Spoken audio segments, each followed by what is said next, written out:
25 अक्टूबर 2023 को अमोल मजूमदार भारतीय महिला क्रिकेट टीम के नए मुख्य कोच नियुक्त किए गए। इन्होंने रमेश पवार का स्थान लिया है। तो भारतीय महिला क्रिकेट टीम के नए मुख्य कोच बने हैं अमोल मजूमदार। और बात करें भारतीय पुरुष क्रिकेट टीम के मुख्य कोच कौन है वर्तमान में, तो राहुल द्रविड़ हैं। देखिए बीसीसीआई की बात करें तो बीसीसीआई की स्थापना दिसंबर 1928 में हुई थी। वर्तमान में बीसीसीआई के अध्यक्ष हैं रोजर बिन्नी, उपाध्यक्ष हैं राजीव शुक्ला और सचिव हैं जय शाह। तो याद रखना है। नेक्स्ट क्वेश्चन, किस पुरुष क्रिकेटर को सितंबर 2023 के लिए ICC player of the month का सम्मान मिला है? तो राइट आंसर डी होगा शुभमन गिल को। तो शुभमन गिल ये भारतीय खिलाड़ी हैं, तो इन्हें सितंबर 2023 के लिए ICC player of the month चुना गया। महिलाओं की बात करें तो महिलाओं में ये सम्मान चमारी अट्टापट्टा को मिला है। ये श्रीलंका की खिलाड़ी हैं। अगला प्रश्न है,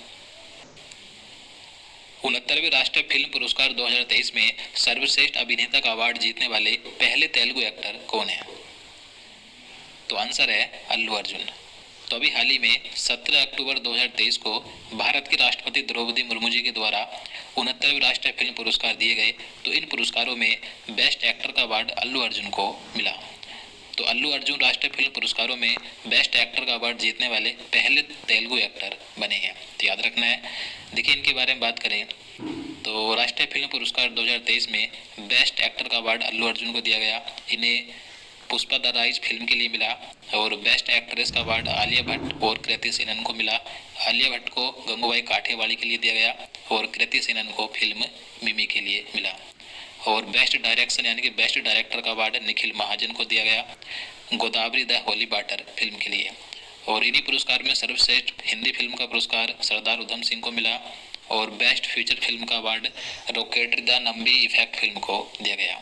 देखिए राष्ट्रीय फिल्म पुरस्कार 2023 का मैंने पहले से ही पूरा वीडियो बना रखा है, आप उसे देख सकते हैं। अगला प्रश्न है, आपदा प्रबंधन में गोल्डन पीकॉक पुरस्कार 2023 से किसे सम्मानित किया गया?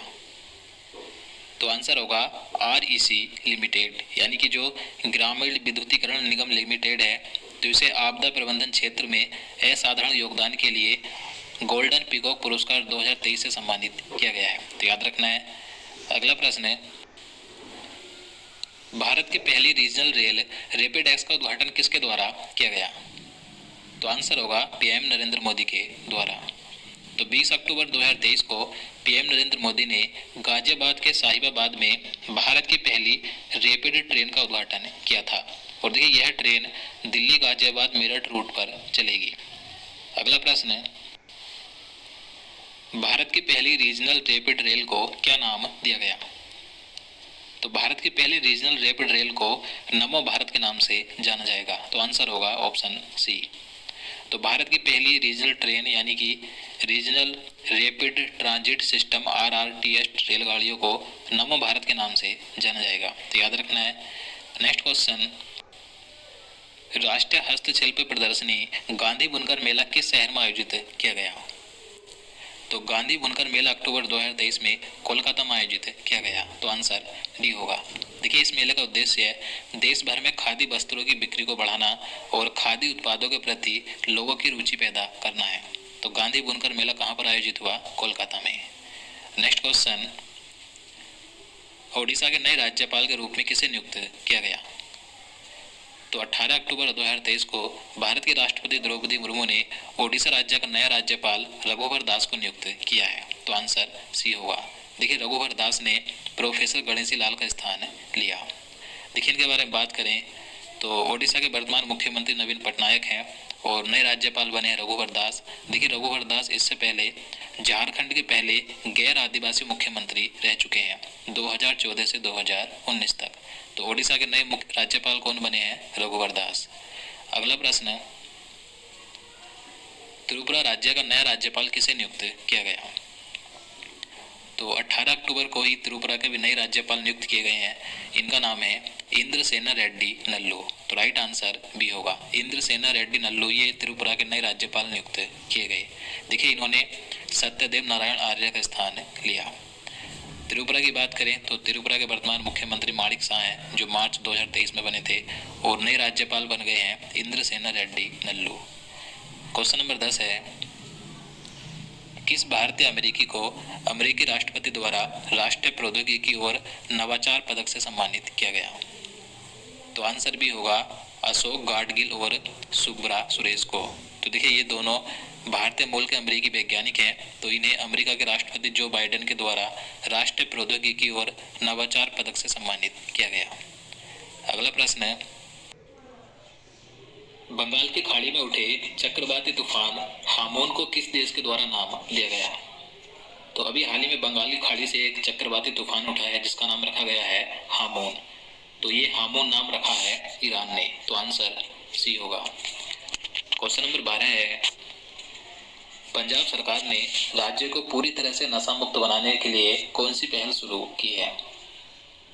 तो आंसर सी होगा होप इनिशिएटिव। तो पंजाब राज्य में राज्य को पूरी तरह से नशा मुक्त बनाने के लिए होप इनिशिएटिव पहल शुरू की गई है। पंजाब के मुख्यमंत्री कौन है? तो भगवंत सिंह मान है। नेक्स्ट क्वेश्चन, किस राज्य ने बाघ अभयारण्यों के लिए विशेष बाघ सुरक्षा बल के गठन को मंजूरी दी है? तो आंसर होगा अरुणाचल प्रदेश में। तो देखिए अरुणाचल प्रदेश में बाघ अभयारण्यों की सुरक्षा के लिए विशेष बाघ सुरक्षा बल का गठन किया गया है। ये जो विशेष बाघ सुरक्षा बल है, तो ये राज्य में जो 3 बाघ अभयारण्य हैं, नामदफा, पक्के बाघ अभयारण्य और कमलांग बाघ अभयारण्य, तो इन तीनों की सुरक्षा करेगा। अगला प्रश्न,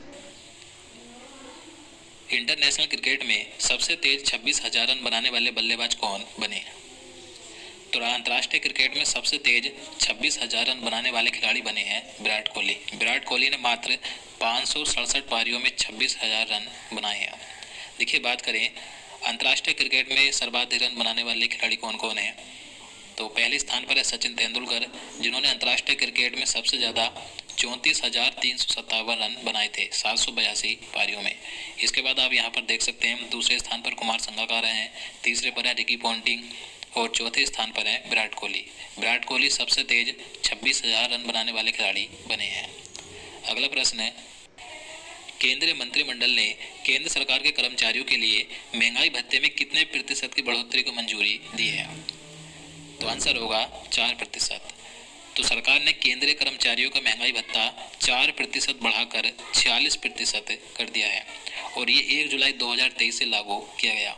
तो केंद्रीय कर्मचारियों के महंगाई भत्ते में कितनी प्रतिशत की बढ़ोतरी की गई है? 4% की, याद रखना है। अगला प्रश्न है, ग्लोबल मैरीटाइम इंडिया समिट 2023 का आयोजन किस शहर में किया गया? तो आंसर होगा मुंबई में। तो 17 अक्टूबर से 19 अक्टूबर तक ग्लोबल मैरीटाइम इंडिया समिट 2023 का आयोजन मुंबई में किया गया और इसका उद्घाटन प्रधानमंत्री नरेंद्र मोदी ने किया था। नेक्स्ट क्वेश्चन, चौथे एशियन पैरा गेम्स 2023 का आयोजन कहाँ हुआ? तो आंसर भी होगा चीन में। तो 2023 में जो चौथे एशियन पैरा गेम्स हैं, तो इनका आयोजन चीन के 2 शहरों में किया गया, हांगझो और जेजियांग। इनका आयोजन 22 अक्टूबर से 28 अक्टूबर 2023 तक होगा। और आप सभी जानते हैं इनसे पहले एशियन गेम्स का आयोजन भी चीन के हांगझो शहर में हुआ था। अगला प्रश्न है, नई दिल्ली में इंडिया स्किल्स 2023-24 का शुभारंभ किस केंद्रीय मंत्री ने किया? तो आंसर डी होगा धर्मेंद्र प्रधान ने। तो धर्मेंद्र प्रधान ये केंद्रीय शिक्षा और कौशल विकास एवं उद्यमिता मंत्री हैं। तो इन्होंने नई दिल्ली में इंडिया स्किल्स 2023-24 का शुभारंभ किया है। क्वेश्चन नंबर 19 है, मिशन चंद्रयान 3 पर गतिविधि आधारित वेब पोर्टल अपना चंद्रयान किसने लॉन्च किया? तो ये भी लॉन्च किया है धर्मेंद्र प्रधान ने। तो आंसर भी होगा। तो मिशन चंद्रयान 3 पर गतिविधि आधारित वेब पोर्टल लॉन्च किया गया जिसका नाम है अपना चंद्रयान। तो याद रखना है। अगला प्रश्न है, बिहार में चौथे कृषि रोड मैप को किसके द्वारा लॉन्च किया गया? तो बिहार में चौथा कृषि रोड मैप भारत के राष्ट्रपति द्रौपदी मुर्मू ने लॉन्च किया। तो आंसर होगा ऑप्शन ए।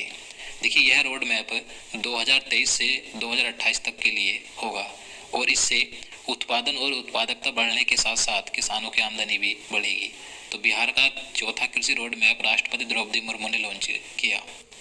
अगला प्रश्न है, विदेश मंत्री डॉक्टर एस जयशंकर ने किस देश में महात्मा गांधी की प्रतिमा का अनावरण किया?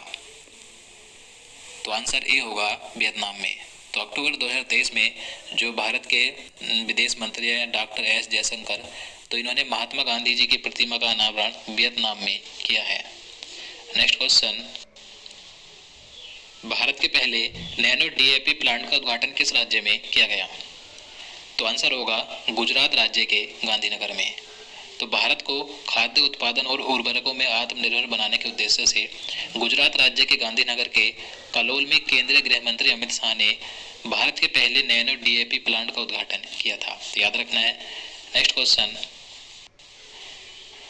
भारत की प्रथम महिला अस्पताल सेवा महानिदेशक कौन बनी है? तो आंसर होगा साधना सक्सेना नायर। तो भारतीय वायुसेना के अफसर air marshal Sadhna Saxena Nair military hospital service की डायरेक्टर जनरल बनाई गई है और ये इस पद पर पहुंचने वाली पहली महिला अधिकारी बन गई है। इसके अलावा ये वायुसेना की दूसरी महिला मेडिकल ऑफिसर बनी है। तो याद रखना है। क्वेश्चन नंबर 24, उदय कोटक के स्थान पर कोटक महिंद्रा बैंक के नए एमडी और सीईओ के रूप में किसे नियुक्त किया गया? तो आंसर सी होगा अशोक बासवानी। तो अशोक बासवानी ये कोटक महिंद्रा बैंक के नए एमडी और सीईओ बने हैं। इन्होंने उदय कोटक का स्थान लिया है। अगला प्रश्न, किस खेल से संबंधित पूर्व भारतीय खिलाड़ी बिशन सिंह बेदी का 77 वर्ष की उम्र निधन हुआ है?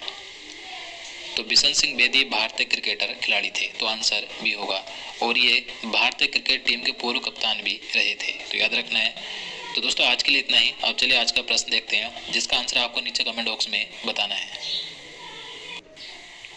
तो आपके लिए आज का प्रश्न है, पुस्तक अजय टू योगी आदित्यनाथ के लेखक कौन है? तो इसका आंसर आपको नीचे कमेंट बॉक्स में बताना है। इससे